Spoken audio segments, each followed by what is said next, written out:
Hello everyone, welcome to T-SAT. నేను మీ లింగదాస్. వివిధ పోటీ పరీక్షలకి ప్రిపేర్ అవుతున్న అభ్యర్థులకి శిక్షణ కార్యక్రమాల్లో భాగంగా ప్యూర్ మ్యాథ్స్ అనే సబ్జెక్ట్లోంచి మనం మెన్సురేషన్ అనే టాపిక్ చూస్తూ ఉన్నాం. అందులో భాగంగా ఏరియాస్ అండ్ పెరిమీటర్స్ అనే కాన్సెప్ట్ ఏ విధంగా ఉంటుందో గత క్లాస్లో చూసాం. సో గత క్లాస్లో మనము సమద్విబాహు త్రిభుజం యొక్క వైశాల్యాన్ని సూత్రం ఆధారంగా ఏ విధంగా కనుక్కుంటామన్న అంశాన్ని మనం చూసి ఉన్నాం. సో ఈరోజు ఆ సమద్విబాహు త్రిభుజం అనే కాన్సెప్ట్ని లంబకోణ త్రిభుజానికి ఇంప్లిమెంట్ చేస్తూ ఈజీగా సులభంగా ఏ విధంగా సాల్వ్ చేయొచ్చో ఈరోజు మనం చూద్దాం. సో ఈరోజు మనం చూసినట్లయితే ఫర్ ఎగ్జాంపుల్ సమద్విబాహు త్రిభుజము అని నేను ఒక హెడ్డింగ్ పెడుతున్నాను. ఐసోస్లెస్ ట్రయాంగిల్గా మనం పేర్కొంటాం దీన్ని సమద్విబాహు త్రిభుజం. సో సమద్విబాహు త్రిభుజంలో రెండు రకాల కొలతలు ఉంటాయి. ఒకటి సమానమైన భుజం. సమానమైన భుజము ఏ అంటాం. ఏ ఈజ్ ఈక్వల్ టు 5 సెంటీమీటర్లు అనుకోండి. అసమానంగా ఉన్న భుజం యొక్క కొలతని మనం భూమిగా తీసుకుంటాం. భూమి ఈజ్ ఈక్వల్ టు 6 సెంటీమీటర్స్. గత క్లాస్లో సమానమైన భుజము 5 సెంటీమీటర్లు, అసమానమైన భుజము 6 సెంటీమీటర్లుగా ఉన్న సమద్విబాహు త్రిభుజం యొక్క త్రిభుజ వైశాల్యాన్ని మనం ఫార్ములా ఆధారంగా కనుక్కున్నాం. నేనేం చెప్తున్నానంటే సమద్విబాహు త్రిభుజంలో మనకు ఒక లంబకోణ త్రిభుజం ఏర్పడుతుంది. సమద్విబాహు త్రిభుజంలో మనకు ఒక లంబకోణ త్రిభుజం అనేది ఏర్పడుతుంది. అది ఏ విధంగా ఏర్పడుతుంది అన్నది కూడా మనం గత క్లాస్లో చూసి ఉన్నాం. సో ఇప్పుడు లంబకోణ త్రిభుజాన్ని ఐడెంటిఫై చేద్దాం. ఇది ఏ, ఇది బి, ఇది సి. ఇది సమానమైన భుజము 5 సెంటీమీటర్లు, 5 సెంటీమీటర్లు. ఇది అసమానంగా ఉన్న భుజము 6 సెంటీమీటర్లు అనుకుందాం. సో అసమానమైన భుజానికి గీసిన లంబము దీన్ని సమానంగా విభజిస్తుంది. సమద్విబాహు త్రిభుజంలో అసమాన భుజానికి ఎదురుగా ఉన్న శీర్షము నుంచి అసమాన భుజానికి లంబాన్ని గీస్తే ఆ లంబము అసమాన భుజాన్ని సమానంగా విభజిస్తుంది. ఏదో టంగ్ ట్విస్టర్ లాగా ఉందనుకోకండి, లేదండి, సమానంగా లేని భుజం ఉంది కదా, దీన్ని లంబము సమానంగా విభజిస్తుంది. సింపుల్. అంటే 6 సెంటీమీటర్ కాస్త ఏమవుద్ది, 3 and 3గా డివైడ్ అవుద్ది. ఇప్పుడు చూడండి, ఇది ఒక లంబం అంటే ఎత్తు. ఇది 3, ఇది 5, ఇది ఎత్తు కలిగిన ఒక లంబకోణ త్రిభుజం. మీకు లంబకోణ త్రిభుజం యొక్క త్రిభుజ భుజాలు గుర్తుకు రావాలి. వెంటనే ఏముంటాయంటే 3:4:5 రేషియోలో ఉంటాయి. ఇది ఒక లంబకోణ త్రిభుజం యొక్క కొలత. సో లంబకోణ త్రిభుజంలో 3 ఉంది, 5 ఉంది, ఇక లేనిది ఏది 4. ఇదే దాని యొక్క ఎత్తు. సింపుల్. ఎత్తు ఎంత అండి? 4. ఇప్పుడు ఏరియా కనుక్కోవచ్చు కదా. So what about area? A is equal to half into భూమి. భూమి ఎంత మొత్తము 6 ఇంటూ హైట్ ఎంత 4. So 2 2s 4, 6 12 centimetre square. ఎందుకంటే ఆన్సర్ అది 6 2s 12 సెంటీమీటర్ స్క్వేర్ అనేది ఈ మొత్తం సమద్విబాహు త్రిభుజం యొక్క వైశాల్యం. అంటే ఎలా కనుక్కున్నాం మనము? హైట్ని ఐడెంటిఫై చేయడం ద్వారా. హైట్ని ఏ విధంగా ఐడెంటిఫై చేస్తున్నావు? సమానమైన భుజాన్ని అదే విధంగా తీసుకుంటున్నాము, అసమాన భుజంలో సగం తీసుకుంటున్నాము. ఇవి రెండు లంబకోణ త్రిభుజంలోని 2 కొలతలు అవుతాయి. దీంట్లో మిస్ అయిన ఒక కొలతనే 4 సెంటీమీటర్లు అన్నది హైట్గా మనం తీసుకుంటున్నాం. ఫర్ ఎగ్జాంపుల్ సమద్విబాహు త్రిభుజంలో అసమాన భుజం ఉంది. అసమాన భుజం యొక్క కొలత 17 సెంటీమీటర్లు. సమాన భుజం యొక్క కొలత ఏ 17 సెంటీమీటర్లు. అసమాన భుజం యొక్క కొలత 16 సెంటీమీటర్లు. అసమాన భుజం యొక్క కొలత 16 సెంటీమీటర్లు. ఇప్పుడు దీని నుంచి మనం హైట్ని రాద్దాం. సో సమాన భుజాన్ని యాజ్ ఇట్ ఈజ్గా తీసుకుంటాం 17 సెంటీమీటర్లుగా. అసమాన భుజాన్ని సగం తీసుకుంటాం 8 సెంటీమీటర్లుగా. మీకు చూడగానే లంబకోణ త్రిభుజం యొక్క భుజాలు గుర్తుకు రావాలి. ఒకటి 3 4 5 అయితే మరొకటి 5 12 13, ఇంకొకటి 7 24 25, మరొకటి 8 15 and 17గా మనం చూస్తాం. ఇక్కడ చూడండి, 17 ఉంది లంబకోణ త్రిభుజంలో, 8 ఉంది లంబకోణ త్రిభుజంలో కొలత, లేని కొలతనే 15. కాబట్టి ఇది హైట్ అవుతుంది. That is height is equal to 15 centimetres అని చూడగానే మనం ఐడెంటిఫై చేస్తే that area is equal to half into base B. B అంటే ఏంటి? 16. సో 16 into 15 అని రాస్తాం. సో 2 8s 16, 15 4 60, 15 8 120 సెంటీమీటర్ స్క్వేర్గా మనం ఇక్కడ తీసుకోవడం జరుగుతుంది. So what is the area of this isosceles triangle? 120 centimetre స్క్వేర్గా మనం రాస్తాం. ఇది సమద్విబాహు త్రిభుజంలో మనం లంబకోణ త్రిభుజాన్ని ఇంప్లిమెంట్ చేస్తూ మనం చేస్తున్న అంశం. అదేవిధంగా మరొక అంశాన్ని మనం డిస్కస్ చేసాం ఇక్కడ, విషమాబాహు త్రిభుజం ఏ విధంగా ఉంటుంది అని. సో విషమాబాహు త్రిభుజంలో 3 భుజాల యొక్క కొలతలు డిఫరెంట్గా ఉంటాయి. సో ఒకటి ఏ, బి మరియు సి. సో 3 కొలతలు ఏ అనే కోణానికి ఎదురుగా స్మాల్ ఏ, బి అనే కోణానికి ఎదురుగా స్మాల్ బి, సి అనే కోణానికి ఎదురుగా స్మాల్ సి ఉంటే హీరోన్స్ ఫార్ములా ప్రకారం A is equal to under root S into S minus A into S minus B into S minus సిగా మనం రాస్తాం. ఒకవేళ త్రిభుజ భుజాల కొలతలు, త్రిభుజ భుజాల కొలతలు 6 సెంటీమీటర్లు, 8 సెంటీమీటర్లు, 10 సెంటీమీటర్లు అయితే వైశాల్యం ఎంత అన్నాడు అనుకోండి. అయితే వైశాల్యం ఎంత అన్న విషయాన్ని మనం ఇక్కడ ఫైండ్ అవుట్ చేద్దాం. 6 centimetres, 8 centimetres, 10 centimetres, the 3 measurements are different to each other. అవి ఒకదానితో ఒకటి విభిన్నంగా ఉన్నాయి కాబట్టి అది విషమబాహు త్రిభుజం. విషమబాహు త్రిభుజం యొక్క వైశాల్యానికి formula under root of S into S minus A into S minus B into S minus సిగా మనం చూస్తాం. ఇక్కడ ఎస్ అంటే ఏంది? A plus B plus C by 2, 6 plus 8 plus 10/2. Okay, 6 plus 8 14 plus 10 24/2, that is equal to 12. Okay, 12 సెంటీమీటర్లు yes. ఇప్పుడు రాద్దాం. So yes అంటే 12, ఎస్ మైనస్ ఏ అంటే 12 minus 6 6, 12 minus 8 4, 12 minus 10 2. Okay right, it's very simple. So 12 ఉంది, 6 2s ఇంకో 12 ఉంది, and 4 ఉంది. మీరు ఇక్కడ చూడండి, 12 అంటే స్క్వేర్ రూట్లోంచి 12 బయటకు వస్తే ఒక 12 వస్తుంది, అండ్ 4 అంటే 2 వస్తుంది. 12 2s 24 centimetre square. So what is the area? 24 centimetre square. And ఇందులో భూమి మరియు ఎత్తులు అనే అంశాలు ఉండవు, ఓన్లీ భుజాల యొక్క కొలతలు మాత్రమే ఉంటాయి. 3 భుజాల యొక్క కొలతలు 6, 8, 10 సెంటీమీటర్స్ అయితే దాని యొక్క వైశాల్యము 24 సెంటీమీటర్ స్క్వేర్ అవుతుంది.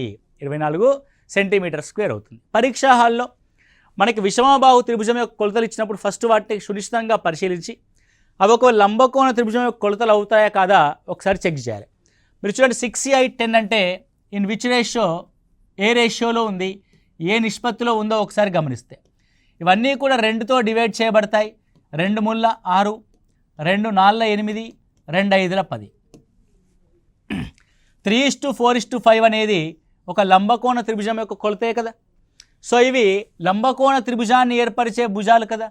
ఏదైనా ఒక లంబకోణ త్రిభుజము భుజాలు కనుక ఉన్నప్పుడు దాని యొక్క వైశాల్యం ఏమవుతుంది అనే ఒక అంశాన్ని గమనిస్తే వైశాల్యం ఏ ఈజ్ ఈక్వల్ టు లంబకోణాన్ని ఏర్పరిచే భుజాలు. అంటే లంబకోణ త్రిభుజంలో 3 భుజాల్లో 2 అతి చిన్న భుజాలు లంబకోణాన్ని ఏర్పరుస్తాయి, గరిష్ట భుజం కర్ణం అవుతుంది. లంబకోణాన్ని ఏర్పరిచే భుజాల యొక్క లబ్ధంలో సగం 1/2 into 6 into 8, 1/2 into 6 into 8, 2 4s 8, 24 centimetre square. ఈ విధంగా కూడా మనం గమనిస్తూ పోవాలి. సో పోటీ పరీక్షలకు ప్రిపేర్ అవుతున్న విద్యార్థులందరికీ, అభ్యర్థులందరికీ సబ్జెక్ట్ని ఇంటర్లింక్ చేసుకుంటూ చదవడం అనేది నేర్చుకోవాల్సి ఉంటుంది. దానివల్లనే మనం ఉద్యోగం సాధించడానికి ఎక్కువ అవకాశం ఉంటుంది. అంతే తప్ప ఏదో పుస్తకాల్లో ఉన్నది యాజ్ ఇట్ ఈస్గా బైహార్ట్ చేస్తామంటే అది కుదరని పని. సో దాని సబ్జెక్ట్ని అవగాహన చేసుకుంటూ ఒకదాని నుంచి మరొకదానికి ఇంటర్లింక్ చేస్తూ చదవడమే పోటీ పరీక్షల్లో విజయానికి ముఖ్యమైన కారణంగా మనం ఇక్కడ చెప్పొచ్చు. ఇది త్రిభుజాలకు సంబంధించిన అంశం. ఇప్పుడు త్రిభుజాలకు సంబంధించి మనం ఏ అంశాలు చూసాం మనము? ఒకటి వైశాల్యం అన్నాం, దాన్ని ఏరియా ఏగా చూస్తాం. ఇంకొకటి చుట్టుకొలత అన్నాం, పెరిమీటర్ పీగా లేదా పిఎంగా చూస్తాం. ఏరియా అనంటే ఆక్రమించబడిన ప్రదేశము. నీకు అప్లికేషన్ టైప్ ఆఫ్ క్వశ్చన్స్లో ఖర్చుకు సంబంధించిన ప్రశ్నలు అడుగుతాడు. ఖర్చుకు సంబంధించిన ప్రశ్నలు అంటే అర్థమైంది అనంటే, ఒక త్రిభుజాకారపు తోట ఉంది, ఆ తోట లోపల భూమిని చదును చేయడానికి ఎంత ఖర్చు అవుతుందని అనుకోండి. చదును చేయడము అంటే మనం వైశాల్యాన్ని చదును చేస్తాం, అప్పుడు వైశాల్యం యొక్క ఫార్ములాని ఉపయోగిస్తాం. ఓకే, ఏదైనా ఒక దీర్ఘచతురస్రాకారపు తోట ఉంది, ఆ తోటకి చుట్టూ ఫెన్సింగ్ వేయాలి అని అనుకోండి. ఫెన్సింగ్ వేయాలి అన్నాడు. సో ఫెన్సింగ్ అంటే అర్థం ఏంటంటే మనము కంచె వేయాలి. సో కంచె వేయడము అంటే అర్థం ఏంటి అని అంటే, కంచె దేనికి వేస్తాం మనము? చుట్టుకొలతకి కంచె వేస్తాం. కాబట్టి చుట్టుకొలతకు సంబంధించి కంచె ఫార్ములాస్ని మనం ఇక్కడ అప్లై చేస్తూ వెళ్తాము. ఓకే, ఇది త్రిభుజం యొక్క mensuration problems, application type of questions మనకి ఏమొస్తాయో తదుపరి క్లాసులో చూసుకుంటూ వెళ్దాం. ఇప్పుడు త్రిభుజం గురించి మాట్లాడాం కాబట్టి మరొక జామితీయ నిర్మాణమైనటువంటి ట్రయాంగిల్ గురించి మాట్లాడాం కదండి. ఇప్పుడు మనము రాంబస్ గురించి తెలుసుకుందాం. ఇది రాంబస్. ఓకే, సో దీన్ని మనం రాంబస్ అంటాం, లేదంటే సమచతుర్భుజం అని అంటాం. ఇది రాంబస్. రాంబస్లో ఏముంటాయంటే ఏ, బి, సి, డి అనే 4 శీర్షాలు ఉంటాయి. అండ్ దానికి ప్రతి ఒక్క భుజము సమానంగా ఉంటుంది. ఏ అండ్ ఏ. ఓకే, సో అన్ని త్రిభుజ నిర్మాణాలని మనము భూమి ఇంటూ ఎత్తు ఆధారంగా మనకు అనుకున్నాం కదండి. రైట్, ఇందులో ఒకసారి మీరు గమనిస్తే ఇప్పుడు బీడీని కలుపుతో కర్ణాన్ని గీసాం. ఇది D1 కొలత కలిగిన కర్ణం అనుకోండి. ఇప్పుడు D1 కొలత కలిగిన కర్ణం ఏం చేసింది అని అంటే రాంబస్ని 2 త్రిభుజాలుగా విభజించింది. అవునా కదా? రైట్, ఇప్పుడు ఏం చేస్తానంటే ఏసీని కలుపుతూ మరొక కర్ణాన్ని గీస్తా, దీని యొక్క కొలత D2 అవుతుంది. ఓకే, రాంబస్లో ఉన్న అతి ముఖ్యమైన అంశం ఏంటంటే కర్ణాలకు సంబంధించి కర్ణాలు ఒకదానితో మరొకటి లంబ సమద్వీఖండనం చేసుకుంటాయి. కాబట్టి ఇప్పుడు బీడీ అనే ఒక కర్ణము ఏసీ అనే కర్ణాన్ని ఏం చేస్తుందంటే సమద్వీఖండనం చేస్తుంది. అంటే దీని పైనున్న కొలత D2/2 అవుతుంది, కిందున్న కొలత కూడా D2/2 అవుతుంది. పైన ఇదంతా ఒక దీర్ఘచతురస్రం. ఏం దీర్ఘచతురస్రము? భూమి D1గా, దాని యొక్క పైన D2/2 ఎత్తుగా, లంబ సమద్వీఖండనం అన్నాం కదా, ఎత్తుగా ఏర్పడిన ఒక త్రిభుజం. సేమ్ త్రిభుజం పైనుంది, సేమ్ త్రిభుజం కిందుంది. కాబట్టి 2 త్రిభుజ వైశాల్యాలకి ఇది సమానం. కాబట్టి area of rhombus is equal దేనికి సమానము? 2 త్రిభుజ వైశాల్యాలకి సమానం. త్రిభుజ వైశాల్యం అంటే హాఫ్ ఇంటూ భూమి ఇంటూ ఎత్తు. భూమిగా మనం D1ని తీసుకుంటున్నాము, ఎత్తుగా మనము ఈ పైవైపు ఉన్న ఎత్తుని తీసుకుంటున్నాము, D2/2. ఓకే, సో ఇటు 2 cancel. The total area of rhombus is equal to D1 D2/2. అంటే కర్ణాల యొక్క లబ్ధంలో సగం ఉంటుంది. రాంబస్ యొక్క వైశాల్యం ఎంత అండి? హాఫ్ ఇంటూ D1 ఇంటూ D2గా రాస్తాం. దాని స్టేట్మెంట్ రూపంలో చెప్పాలంటే లంబాల యొక్క లబ్ధం అంటే కర్ణాల యొక్క లబ్ధంలో సగం ఉంటుందిగా మనం దీన్ని తెలియజేస్తాం. సో మరి what about perimeter P is equal to 4A అవుతుంది. Perimeter P is equal to 4A. అలాగే మనం జామెట్రీలో కూడా ఈ లంబకోణ రాంబస్లో ఉన్న కర్ణాలకి మరియు భుజాలకి మధ్య గల సంబంధాన్ని కూడా మనం ఎస్టాబ్లిష్ చేసాం. ఏంటా సంబంధం అంటే 4A² is equal to D1² plus D2². రాంబస్లో కర్ణాల యొక్క వర్గాల మొత్తము భుజాల యొక్క వర్గాల మొత్తానికి సమానంగా ఉంటుందనే అంశాన్ని మనం ఇక్కడ చూస్తున్నాము. ఇది రాంబస్కి సంబంధించిన ఫార్ములా. ఓకే, సో రాంబస్ సంబంధించి మనకు ఏమి ఇస్తాడు? కర్ణాల యొక్క కొలతలు ఇస్తాడు. కర్ణాల యొక్క కొలతల ఆధారంగా మనం దాని యొక్క వైశాల్యాన్ని కనుక్కోవాల్సి ఉంటుంది. సో మరొక చతుర్భుజము ఇక్కడ మనం మాట్లాడితే, సో మరొక చతుర్భుజాన్ని మనము తీసుకున్నట్లయితే, సో ఇది సమాంతర చతుర్భుజం అంటాం, ప్యారలలోగ్రామ్. ఏంటంటే ఇది సమాంతర చతుర్భుజం. ఇది సమాంతర చతుర్భుజం. సమాంతర చతుర్భుజంలో సమాంతరంగా ఉన్న భుజాలు 2 జతలు ఉంటాయి. ఓకే, ఇది బి అనుకోండి, ఇది బి అనుకోండి. సో ఈ 2 కొలతలు కూడా సమాంతరంగాను మరియు సమానంగాను ఉంటాయి. ఇది ఏ అనుకోండి, ఇది ఏ అనుకోండి. ఒకవేళ నువ్వు సమాంతర చతుర్భుజాన్ని బిని భూమిగా తీసుకొని చేస్తే ఆ సమాంతర భుజాల మధ్య ఉన్న లంబ దూరము D1 లేదంటే H1 అనుకోండి, ఏదైనా అవసరం లేదు. ఓకే, D1 అనుకోవచ్చు, H లంబ దూరం అంటున్నాం. అప్పుడు సమాంతర చతుర్భుజం యొక్క వైశాల్యం ఏమవుతుందంటే, నువ్వు ఒక జత అంటే ఏ జతనైతే మనము సమాంతరంగా ఉంది సమానంగా ఉంది అనే పాయింట్ ఆఫ్ వ్యూలో చూస్తున్నామో ఆ జత యొక్క భుజము ఇంటూ వాటి మధ్య ఉన్న లంబ దూరముగా మనం చూస్తాం. బి ఇంటూ D1గా మనం దీన్ని చూడడం జరుగుతుంది. ఒకవేళ ఏ ఆధారంగా చూసామనుకోండి, ఒకవేళ సేమ్ థింగ్ ఈ రెండు సమాంతర భుజాల మధ్య ఉన్న లంబ దూరం కనుక D2 అయితే రైట్. సో అప్పుడు ఏ ఇంటూ D2 అవుతుంది. ఏం లేదు, భూమి ఇంటూ ఎత్తు. త్రిభుజంలో హాఫ్ ఇంటూ భూమి ఇంటూ ఎత్తు అయితే చతుర్భుజాల్లో భూమి ఇంటూ ఎత్తు అవుతుంది. అది ఏరియాకి సంబంధించిన అంశం. మరి దీని యొక్క పెరిమీటర్ ఏంటి అని ఒకసారి గమనిస్తే, perimeter is equal to 2 of A plus B, అంటే సమాంతర భుజాల యొక్క మొత్తానికి రెట్టింపు A కామా B యొక్క మొత్తం A ప్లస్ బి యొక్క రెట్టింపుగా మనం చూస్తాం. ఇది వైశాల్యం. ఇందులో క్వశ్చన్ ఏ విధంగా ఫ్రేమ్ అవుతుందంటే, ఒక వైశాల్యం ఇచ్చి మిగతా రెండు భుజాల మధ్య ఉన్న లంబ దూరాన్ని క్వశ్చన్ అడుగుతాడు. అప్పుడు రెంటి మధ్య సంబంధం ఏంటి?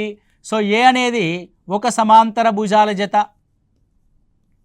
ఏ అనేది సమాంతర భుజాల జత, మొదటి జత. బి అనేది సమాంతర భుజాల రెండవ జత. సో D1 అనేది వాటి మధ్య ఉన్న లంబ దూరం, మొదటి వాటి మధ్య ఉన్న లంబ దూరం. D2 అనేది రెండవ జతల యొక్క లంబ దూరం. ఇర్రెస్పెక్టివ్ ఆఫ్ ది ఫిగర్, వేరే రాస్తున్నాను ఇక నేను ఫిగర్ను వదిలేసి రాస్తున్నాను. ఇప్పుడు దీనికి ఏమడుగుతాడు అని అంటే, ఏ కామా బీల మధ్య సంబంధం ఏంటి అని అంటే, so A into D1 is equal to B into D2, that is A comma బీల యొక్క నిష్పత్తి D2 కామా D1ల యొక్క నిష్పత్తికి సమానంగా ఉంటుంది. ఈ విధంగా మనం చూస్తాం. ప్రాబ్లం వచ్చినప్పుడు మీకు క్లియర్గా అర్థమవుతుంది దీనికి సంబంధించిన అంశాన్ని. అంటే సమాంతర భుజాల మధ్య నిష్పత్తి ఆ సమాంతర భుజాల యొక్క లంబ దూరాల యొక్క నిష్పత్తికి విలోమంగా ఉంటుంది అన్న అంశాన్ని మనం ఇక్కడ చూస్తూ ఉన్నాం. ఓకే, ఇది సమాంతర చతుర్భుజానికి సంబంధించిన విషయం. ఓకే, నెక్స్ట్ కనుక గమనిస్తే సమాంతర చతుర్భుజం తర్వాత మనము దీర్ఘ చతురస్రం గురించి మాట్లాడదాం. దీర్ఘ చతురస్రము అని అంట. ఇది దీర్ఘ చతురస్రం. సో ఏంటి దీర్ఘ చతురస్రము అని ఒకసారి చూస్తే, సో దీర్ఘ చతురస్రంలో ఏ బి సి డి అనే కొలతలు ఉంటాయి. ఇది పొడవాటి కొలతని లెంత్ అంటాం, తక్కువ ఉన్న కొలతని బి అని అంటాం. సో దీని యొక్క వైశాల్యం సింపుల్గా పొడవు ఇంటూ వెడల్పు అనే అన్నగా భూమి ఇంటూ ఎత్తని, ఎత్తు అంటే లంబం ఉంటుంది కాబట్టి. దీని యొక్క perimeter P is equal to 2 of L plus B. దీంట్లో రెండు డయాగ్నల్ సమానంగా ఉంటాయి కాబట్టి the diagonal D is equal to under root of L square plus B స్క్వేర్గా మనం చూస్తాం. Under root of L square plus B square. ఇది దీర్ఘచతురస్రం. దీర్ఘచతురస్రంలో పొడవు కామా వెడల్పులు వేరువేరుగా ఉంటే చతురస్రంలో పొడవు కామా వెడల్పులు సమానంగా ఉంటాయి. చతురస్రంలో ఏ విధంగా ఉంటాయండి? పొడవు కామా వెడల్పులు సమానంగా ఉంటాయి. సో పొడవు కామా వెడల్పులు సమానంగా ఉంటే ఉన్న దీర్ఘచతురస్రాన్ని మనం ఏమన్నాము? చతురస్రము అన్నాం. ABCD ఇది చతురస్రం అవుతుంది. చతురస్రంలో సమాన భుజాలు ఉంటాయి. A A A A okay. So all S. So దీని యొక్క area is equal to A into A, పొడవు ఇంటూ వెడల్పు, A square. Perimeter is equal to 4Aలు ఉన్నాయి, 4A. మరి D is equal to same దీనిలాగే under root of L square plus B square కదా. Under root of A square plus A square రాస్తే under root of A square plus A square is equal to A√2 అవుతుంది. అంటే ఒక చతురస్రంలోని కర్ణము దాని భుజానికి √2 రెట్లు ఉంటుంది. A√2 టైమ్స్ A√2 దాని యొక్క కర్ణం అవుతుంది. ఇది మరొక చతురస్రము మరియు దీర్ఘ చతురస్రానికి సంబంధించిన అంశం. ఓకే, నెక్స్ట్ కనుక మనం గమనిస్తే మరొక చతుర్భుజం ఉంటుంది. దాన్ని మనం ట్రెపీజియం అని అంటాం. ఏమంటారు? దీన్ని ట్రెపీజియంగా పేర్కొంటాం. సమాంతర చతుర్భుజంలో మనకి రెండు జతల భుజాలు సమాంతరంగాను మరియు సమానంగాను ఉంటే, ట్రెపీజియంలో ఒక జత ఎదుటి భుజాలు మాత్రమే సమాంతరంగా ఉంటాయి. అవి సమానంగా కూడా ఉండవు. ఇప్పుడు మనం దీనికి సంబంధించిన అంశాన్ని డిస్కస్ చేద్దాం. ఇది ఏ, ఇది బి, ఇది సి, ఇది డి అనుకోండి. Okay right. ఇప్పుడు ఏమంటారంటే ఇది ఆ రెండు భుజాల మధ్య ఉన్న లంబ దూరంగా రాస్తాను నేను. లంబ దూరము H అంటే ట్రెపీజియం యొక్క ఎత్తుగా మనం ఇక్కడ చూస్తున్నాం. దీన్ని ఎలాగ చూస్తున్నామండి? ట్రెపీజియం యొక్క ఎత్తుగా మనం దీన్ని చూస్తూ ఉన్నాం. Right, clear, right. ఇప్పుడు ఇది బి అనే కొలత, ఇది ఏ అనే కొలత అనుకోండి. ఏ అనే కొలత మరియు బి అనే కొలత. ఇప్పుడు ఇక్కడ హైట్ ఇంకోటి తీసుకున్నాను, ఇది కూడా హైట్. సో ఇందులో మీరు గమనించండి ఏముంది ఇక్కడ అని అంటే, ఇటువైపు ఒక ట్రయాంగిల్ ఏర్పడింది, ఇటువైపు ఒక ట్రయాంగిల్ అనేది ఏర్పడింది. రెండు ట్రయాంగిల్ ఏర్పడినాయి కదా, రైట్. సో ఇప్పుడు మొత్తం ఏరియా కనుక్కోవాలంటే ఈ రెండు ట్రయాంగిల్ యొక్క మొత్తం ఏరియా ప్లస్ మధ్యలో మనం ఏదైతే డివైడ్ చేసామో ఒక దీర్ఘచతురస్రం యొక్క ఏరియాగా మనం చూస్తామో అది ఏ ఇంటూ హెచ్ అవుతుంది. ఓకే, సో ఇదేమవుతుంది సార్ మరి అంటే అప్పుడు ఫైండ్ అవుట్ చేయడం అనేది మనకి ఇబ్బందికరమైన అంశమే కదా. ఇప్పుడు నేను దీన్ని ఏం చేస్తానంటే, సో బేస్ ఉంది కాబట్టి ఈ రెండింటిని అటాచ్ చేస్తాను. నేను రెండు ట్రయాంగిల్స్ని అటాచ్ చేసి ఒకే ట్రయాంగిల్గా తీసుకుంటే మొత్తం బీలో ఏ భుజం కాకుండా మిగతా భుజం అవుతుంది అంటే what is that point? Half into B minus A into height, half into B minus A into height అవుతుంది, ప్లస్ ఏ ఇంటూ హైట్ అవుతుంది. ఎందుకంటే ఈ కొలత ఏగా మనం డిసైడ్ చేసాం కాబట్టి. Let's try. Okay, now half into BH minus AH plus AH cancel. Half into BH అనేది దేనికి చూపిస్తుంది? అసలు హాఫ్ ఇంటూ బిహెచ్ అనేది మొత్తం ట్రయాంగిల్ యొక్క కొలతను చూపిస్తుంది. కాబట్టి ఇలా కాకుండా మనం ఇంకొక కొత్తగా మనము ట్రై చేద్దాం. ఇక్కడ చూడండి, హాఫ్ ఇంటూ బి మైనస్ ఏని మనం దేనిగా తీసుకున్నామండి? ఇది కాకుండా అంటే ట్రయాంగిల్గా తీసుకున్నాం. అలా కాకుండా దీన్ని కొంచెము డిఫరెంట్గా ఆలోచించడానికి ప్రయత్నం చేద్దాం. ఇప్పుడు మనము మరొక ట్రెపీజియాన్ని గీద్దాం. ఇదొక ట్రెపీజియం, రైట్. Let's see. ఇక ట్రెపీజియంలో ఒక డయాగ్నల్తో నేను త్రిభుజంగా విభజించా. ఇదొక త్రిభుజం అండ్ ఇదొక త్రిభుజం. ఓకే, త్రిభుజంలో ఇది బేస్ బి అనుకోండి, ఇక్కడ నుంచి ఇక్కడికి ఉన్న లంబ దూరం హెచ్, ఇది బేస్ ఏ అనుకోండి, రైట్ అండి. ఏ అనుకున్నప్పుడు ఈ శీర్షానికి ఉన్న లంబ దూరం కనుక మనం ఎక్స్టెండ్ చేసి రాస్తే ఇది హైట్ అవుతుంది. ఎక్కడైనా తీసుకోవచ్చు హైట్ని. సో ఇప్పుడు ఈ త్రిభుజం యొక్క ఏరియా ప్లస్ ఈ త్రిభుజం యొక్క ఏరియా రెండింటిని కలిపితే సరిపోద్ది కదా. అంటే వెరీ సింపుల్, హాఫ్ ఇంటూ ఇటువైపు బీహెచ్ ప్లస్ హాఫ్ ఇంటూ అవతలి వైపు ఏహెచ్, రెండింటినీ కామన్ తీసి రాస్తే హాఫ్ ఇంటూ ఏ ప్లస్ బి ఇంటూ హెచ్గా రాస్తాం. ట్రెపీజియం యొక్క వైశాల్యానికి సంబంధించి చాలామందికి అది ఏ విధంగా వస్తుందో ఐడియా లేదు. కొంతమంది ఇలా సింప్లిఫై చేసి రాస్తారు, అలా చేసినా సరే మనకి రావడానికి ఛాన్స్ ఉంటుంది. ఇదైతే పర్ఫెక్ట్ మెథడ్. ఇటువైపు ఒక హాఫ్ ఆఫ్ బిహెచ్, పైవైపు ఒక హాఫ్ ఆఫ్ ఏహెచ్, రెండింటినీ కలిపి రాస్తే half of A plus B into H అవుతుంది. ఇది ఒక ట్రెపీజియం యొక్క వైశాల్యానికి ఫార్ములా. ట్రెపీజియం యొక్క వైశాల్యానికి ఫార్ములా అంటే మనం ఇప్పుడు చతుర్భుజాల్లో ఏం చూసాము? చతుర్భుజాల్లో చతురస్రం యొక్క వైశాల్యాన్ని చూసాం, దీర్ఘచతురస్రం యొక్క వైశాల్యాన్ని చూసాం, ట్రెపీజియం యొక్క వైశాల్యాన్ని చూసాం, సమాంతర చతుర్భుజం యొక్క వైశాల్యాన్ని కూడా చూసాం. అదేవిధంగా కొన్ని సందర్భాల్లో ఏమవుతుంది అని అంటే, మీరు పార్క్లోకి వెళ్ళి ఉంటారు. పార్క్స్ ఇప్పుడు ఫర్ ఎగ్జాంపుల్ ఒక పెద్ద పార్క్ ఉంది అనుకోండి, ఒక దీర్ఘచతురస్రాకారపు ఒక పెద్ద పార్క్ ఉంది, రైట్. పార్క్లో మనకి ఏమవుతుంది అని అంటే, వాకర్స్ నడవడానికి మధ్యలో ఇటు చుట్టూ కొంత ప్లేస్ని వదిలేసి మధ్యలో గడ్డిని పెంచారనుకోండి. Is it clear and right?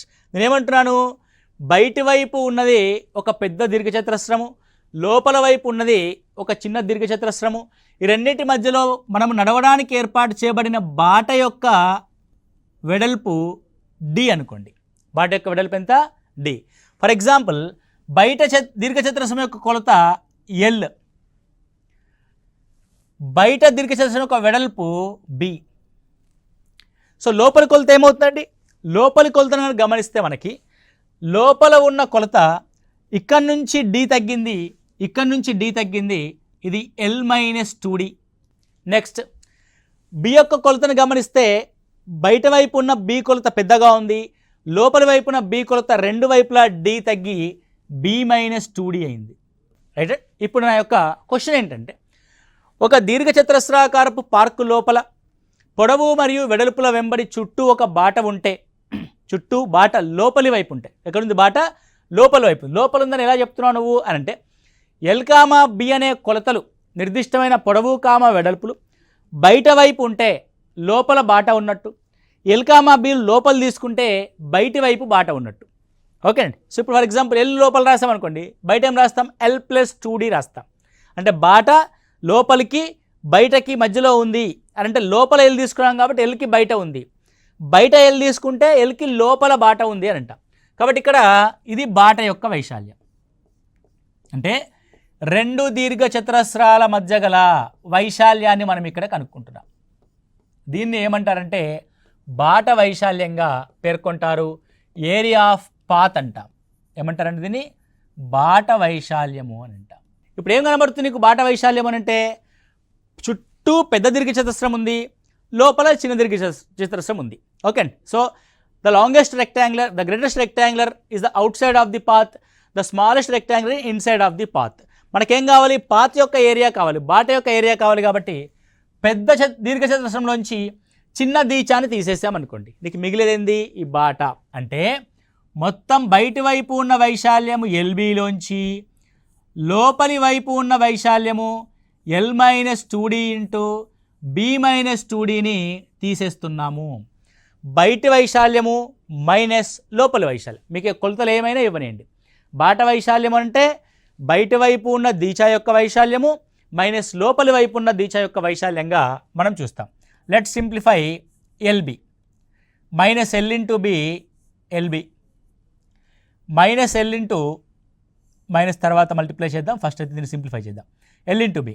So minus 2LB లేదా 2LD minus 2BD minus into minus plus 2D square. Let's మైనస్ని లోపలికి మల్టిప్లై చేసి సింప్లిఫై చేస్తే L B minus L B minus into minus plus plus అంటే plus 2LD plus 2BD minus 2D square. Right అండి. L B cancel. Okay అండి. ఇందులో మీరు గమనిస్తే డిడి కామన్ ఉంది కాబట్టి డీని కామన్ తీస్తే, ఏం డీని?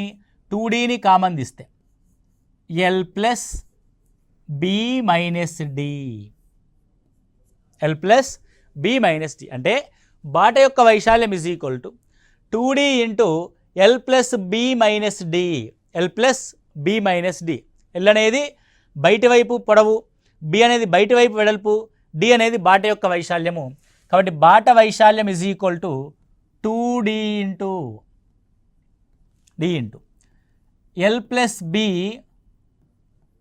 Minus D, L plus B minus డిగా మనం రాస్తాం. ఇదేంటిది? ఇది బాట బయటి వైపు ఉంటే, బయట వైపు ఉన్న లోపల వైపు ఉన్న నీ కాన్సెప్ట్ పరంగా గుర్తుపెట్టుకోవాల్సిన అంశం ఏంటి అని అంటే, బాట యొక్క వైశాల్యం అంటే బయట ఉన్న జ్యామితీయ నిర్మాణం యొక్క వైశాల్యంలోంచి లోపల ఉన్న జ్యామితీయ నిర్మాణం యొక్క వైశాల్యాన్ని తీసేయాలి.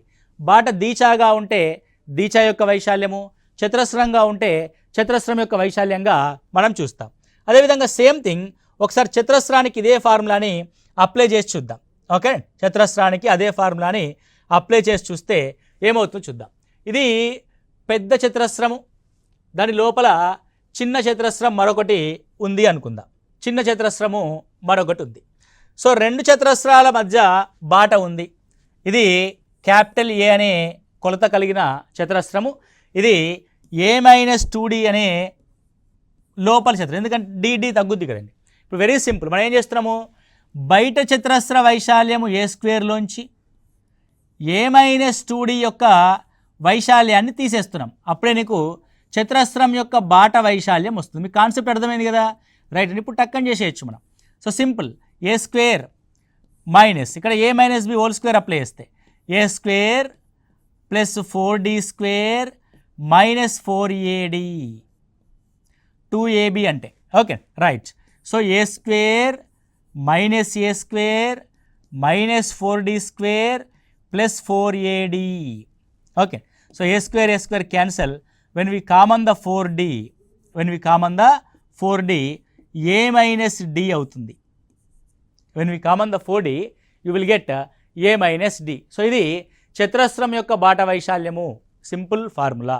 ఏదైనా సరే బాట వైశాల్యం కనుక్కోవాల్సి వచ్చినప్పుడు ఏం చేయాలి మనము, బయట వైపు ఉన్న వైశాల్యంలోంచి లోపలి వైశాల్యాన్ని తీసేస్తే మనకు మిగిలేదే బాట వైశాల్యం. ఇది మనకి మెన్సురేషన్ 2 డైమెన్షనల్లో ఏరియాస్ అండ్ పెరిమీటర్స్లో ఉన్న మౌలికమైన అంశాలు.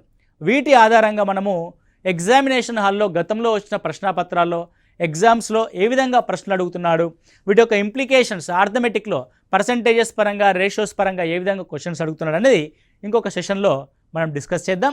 అప్పటి వరకు ఈ సెషన్ని మళ్ళీ ఒకసారి క్లియర్గా వినండి. 1-2 సార్లు వింటేనే మనకు అర్థమెటిక్లో అంటే ప్యూర్ మ్యాథ్స్లో మెన్సురేషన్ అండ్ జామెట్రీ అనే టాపిక్స్ అర్థమవుతాయి. కాబట్టి 1-2 సార్లు వినడానికి ప్రయత్నం చేయండి.